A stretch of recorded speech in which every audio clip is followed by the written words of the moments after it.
Barack Obama knew that a successor would try to reverse many of his policies. One of them could be Obama's commitment to seeing zero nuclear weapons in the world. The United States, under its first review of nuclear policy since 2010, might also end its moratorium on nuclear weapons testing. We have not conducted an experiment in over 20 years. And so since then, we've made some changes to our nuclear warheads, and we don't fully understand how those changes might play out in operational scenarios.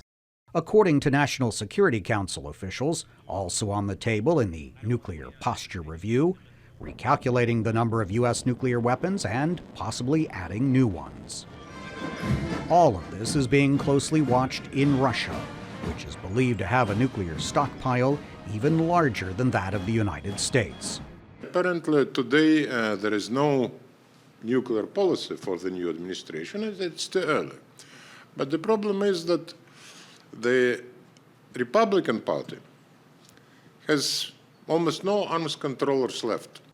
Key Russians say they would like to have a true reset in relations, including a renewed dialogue with Washington about nuclear arms. For the Russian side, it would, if United States is forthcoming and comes up with something interesting, it would be very difficult for Russia to say, "Niet, we're not interested, no way."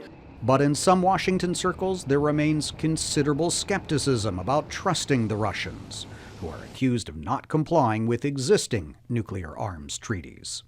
So what usually happens, as you well know, is the United States overcomplies with agreements while permitting Russia to have more wiggle room in an effort to save the agreement itself. We demand zero! Arms control advocates remain hopeful the Nuclear Posture Review will maintain a critical mass for non-proliferation. I think over time, President Trump and his team at the Pentagon are going to recognize that we do need to continue to have verifiable arms limits with Russia. We don't want a new arms race.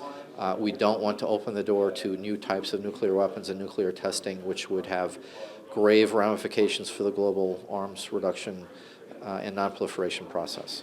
The Nuclear Posture Review is to take 12 to 18 months to complete. That will allow enough time for a vigorous debate among administration officials and Pentagon brass. Steve Herman, VOA News, at the White House.